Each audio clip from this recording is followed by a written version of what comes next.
When I was in my early 20s in New Hampshire, I drove a series of abysmally dangerous cars that had no business being on the road, but they were my only way of getting to work, school, therapy appointments, because my hometown had absolutely no public transit and was completely unnavigable if you didn't have a car. This wound up being a common topic in my therapy sessions. The dangers and environmental harms of driving, and the vast array of solutions that could be provided by comprehensive public transportation systems. My therapist pointed out to me eventually that I always got really upset about public transit when there was something scary wrong with my car. Like the one that just didn't have power steering, or the one that started to shut off anytime I came to a complete stop. I did that a lot, apparently. Whenever I had an issue in my immediate environment, I'd focus on the systemic issues that created the circumstances that allowed for the problem in my environment, which helped me avoid thinking about the actual problem. And it's not like she was saying systemic issues aren't real, just that there were ways I could be working on fixing my car that would be faster than solving cars, and would not preclude continuing to care about public transit policy. Because cars are a huge issue. They're a massively less carbon efficient way of moving people than transit support, and transportation is the leading cause of greenhouse gas emissions in the US. And they're super deadly. They're the second leading cause of death in children and adolescents in America, and they only lost the #1 spot to firearms like 2 years ago. And it's way more of a public safety issue than an individual one, that vehicles should be well maintained and road safe, because the driver's seat is usually the least deadly place to be in a car accident. We need to do something. What do we do?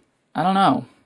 I didn't make this video because I learned about some new initiative or campaign that we should all go and support. The exhaust pipe got knocked off my car, and having it replaced is going to cost $1,000. I can't afford that. And because I'm powerless as an individual in this situation, I'm angry about the systemic reasons why it's even possible for the situation to exist for me. Since I don't have answers, I can't do a Q&A about it, so I'm going to go live after posting this and do a Q&R, question and research. Jump in if you want to help me figure out how people are trying to support public transit in the US right now. And in the meantime, if you want to help me with the other problem I can't solve, the significantly cheaper and less complicated one, there are donation links in my bio, and I would be immensely grateful.